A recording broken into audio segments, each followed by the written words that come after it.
देखो बच्चों, आज हम करेंगे सक्रियता श्रेणी के निष्कर्षण। तो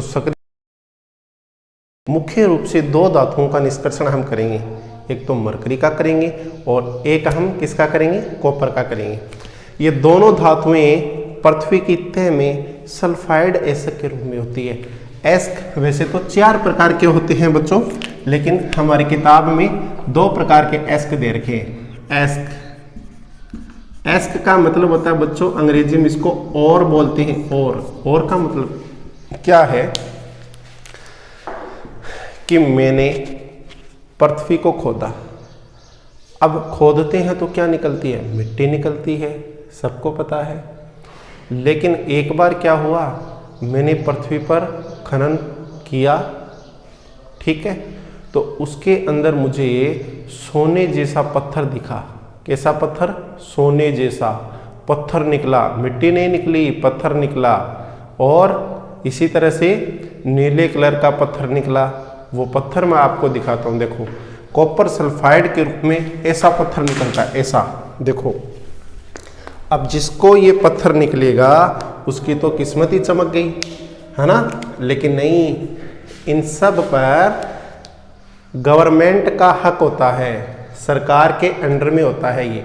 मान लो मेरा खेत है और मेरे खेत के अंदर मैंने खुदाई की और ऐसे पत्थर निकल गए, ठीक है।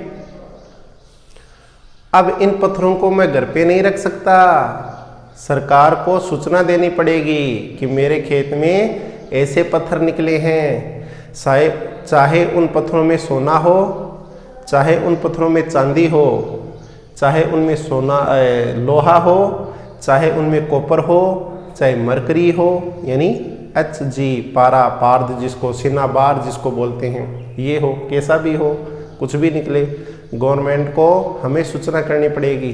क्यों करनी पड़ेगी बच्चों, कि आपका खेत है, आपका खेत की जो जमीन है वो 3 फुट या 4 फुट तक तो आपकी है। उसके नीचे अगर उसमें कुछ भी निकलेगा तो वो गवर्नमेंट के अंडर में आता है। समझ गए इस बात को।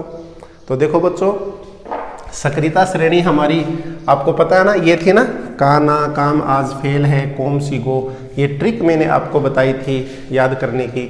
तो हाइड्रोजन के नीचे पास में जो धातुएं थी वो कौन कौन सी थी बच्चों, एक तो कॉपर थी और एक मरकरी थी। कॉपर थी और मरकरी थी, ये 2 धातुएं थी। अब इन 2 धातुओं को क्या किया जाता है, इन दोनों धातुओं का, इनको परावर्तनीय भट्ठी में डाल करके और गर्म किया जाता है सीधा ही। देखो, तो ये एस्क का मतलब आप समझो, ऐसे पत्थर जो निकले हैं जिनमें धातुओं की मात्रा अधिक है उनको हम एस्क कहते हैं। तो मरकरी जो है वो मरकरी सल्फाइड के रूप में होती है, और इसी तरह से कॉपर जो है, कॉपर वो भी सल्फाइड के रूप में होता है। आगे बात समझ में। अब मरकरी का सूत्र क्या होता है, Hg, और सल्फाइड यानी S। अब इनको मैं क्या करूँगा, ऑक्सीजन के साथ गर्म करूँगा, ऑक्सीजन के साथ में गर्म करूँगा। क्यों करूँगा, क्योंकि इनमें ऑक्सीजन नहीं है। तो जिन धातुओं को वायु की उपस्थिति में, यानी ऑक्सीजन की उपस्थिति में गर्म किया जाता है, उसको हम भर्जन कहते हैं। क्या कहते हैं, भर्जन कहते हैं। इसको आराम से करवाऊंगा, भर्जन को, अनिस्तापन को, सारी डेफिनेशन आपको लिखवाऊंगा, आप बस बने रहो मेरे साथ, ठीक है। अब बच्चों, मुझे नहीं पता कि इसके साथ में कितना 3O2 आएगा या 2O2 आएगा, ये मुझे नहीं पता। मैं तो केवल वायु की उपस्थिति में इसको गर्म कर लेता हूँ। देखो इस तरह से O2 के साथ में, अब O2 आएगा, 2O2 आएगा, 3O2 आएगा, वो आपका अपने आप लगेगा। इसका करो तापन, ठीक है। और तापन की जगह यहाँ पे आप भर्जन नाम भी लिख सकते हो। किताब में तापन दिया हुआ है तो आप सारे बच्चे तापन लिख दो, है ना। अब ये जो सल्फर है ये इसके साथ में भी जुड़ेगा, और ये Hg जो है ये भी इसके साथ में जुड़ेगा। तो ये O2 हमें और ज़्यादा चाहिए, लेकिन कोई बात नहीं, हम यहाँ पे देखो Hg लिख देते हैं प्लस अस लिख देते हैं। ये जो अस है ये भी मैं लिख देता हूँ। ये देखो, अब अस के साथ में ऑक्सीजन जुड़ती है तो SO2 बनता है। क्या बनता है बच्चों? SO2। क्या बनेगा? SO2। और Hg के साथ में O जुड़ता है तो सीधा ही बनता है HgO। ये बन गया। अब देखो बच्चों, ऑक्सीजन कितनी हो गई? 3 हो गई। तो यहाँ पे अगर मैं 2 लगाऊं तो 2 दूनी 4 हो जाएगी। तो फिर मैं संतुलित कैसे करूँगा? तो मैं यहाँ पे लगाता हूँ 3। क्या लगाता हूँ? 3। 3 दूनी 6 हो गई, ऑक्सीजन 6 हो गई ना। यहाँ पे मैं लगा देता हूँ 2, तो 2 दूनी 4, और इसको भी मैं आगे 2 लगा करके पूरा कर देता हूँ।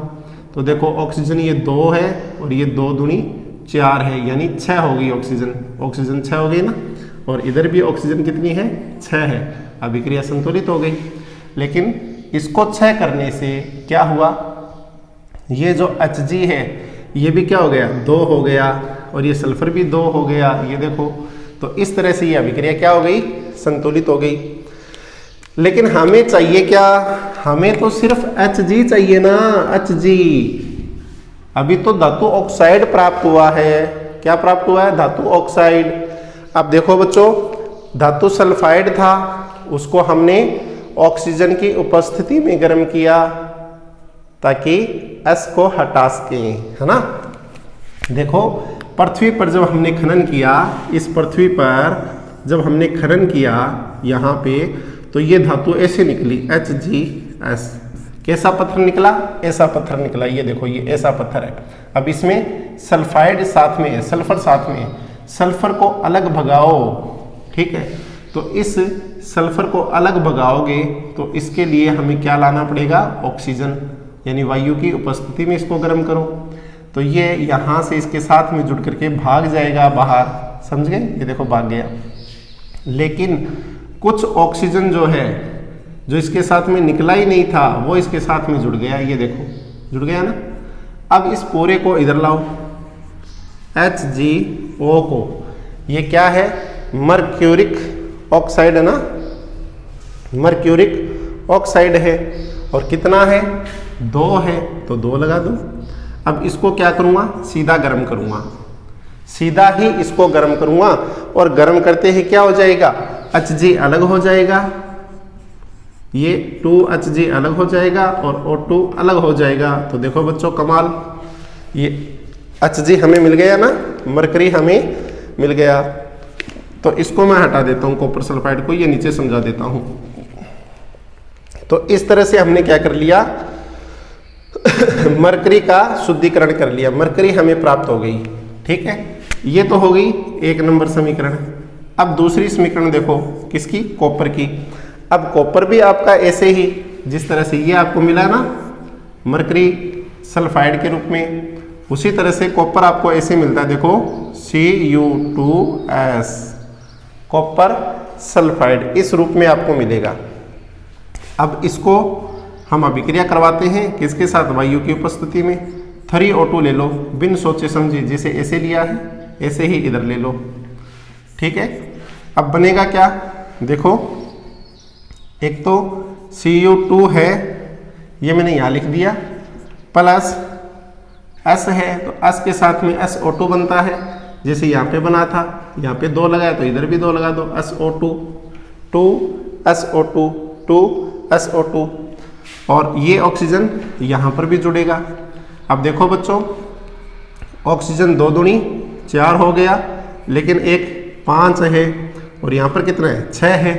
तो इसको यहाँ पे 2 लगाओ ताकि ये ऑक्सीजन हमारा 6 हो जाए। इसको 6 करेंगे तो क्या चेंजिंग हुआ? देखो, ये सल्फर 2 हो गया, तो यहाँ 2 लगाओ जिससे ये कॉपर भी 4 हो जाए और सल्फर भी 2 हो जाए।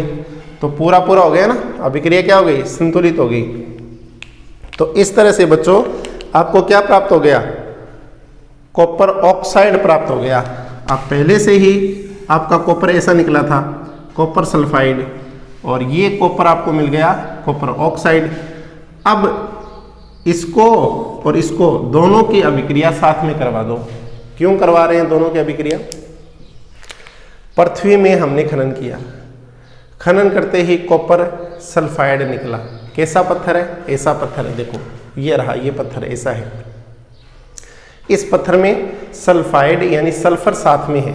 इस सल्फर को अलग करने के लिए, सल्फर का मतलब सचिन तेंदुलकर को अलग करने के लिए ओवर डालने वाला हमने भेजा। ओवर डालने वाला सचिन ने क्या कर दिया? सचिन को साथ में ले गया, मतलब टीम में सिलेक्शन हो गया। ठीक है, दोनों एक साथ क्रिकेट खेलने चले गए ये तो। अब बच्चों, कॉपर सल्फाइड ने जब इसके साथ में अभिक्रिया की तो कॉपर ऑक्साइड आपको प्राप्त हो गया। अब पहले से ही आपके पास कॉपर सल्फाइड है ना, तो कुछ O अगर साथ में लगा है, कुछ O साथ में लगा है, कॉपर ऑक्साइड बना है, तो उस O को बाहर निकालने के लिए फिर से सचिन को ही बुला लो ना। और डालने वाले को बाहर निकालने के लिए सचिन को ही बुला लो। ठीक है, तो देखो ये मैं लेता हूं Cu2O प्लस, ये लेता हूं मैं कॉपर सल्फाइड, तो इसको मैं क्या लिखूंगा? Cu2S। लेकिन बच्चों याद रखो, आपको पता है ये ऑक्सीजन जब इस S के साथ में जुड़ती है तो SO2 बनता है। ये देखो इधर SO2 बनता है ना, SO2। तो SO2 बनेगा, तो ये आपको 2 चाहिए ना, तो ये 2 चाहिए, तो यहाँ पे आपको 2 लगाना पड़ेगा। तो अभिक्रिया क्या हो जाएगी? 2Cu2O plus Cu2S। ठीक है, ये हो गई देखो SO2। और ये कॉपर कितना है? 6Cu, तो आप लिख दो 6Cu। कॉपर आपको अलग प्राप्त हो गया और सल्फर जो है वो बाहर निकल गया। तो इस तरह से आपने सग्रेता श्रेणी में नीचे आने वाली धातुओं का जो निष्कर्षण किया है, उसमें आपने क्या किया है कि मरकरी का निष्कर्षण कर लिया और कॉपर का निष्कर्षण कर लिया।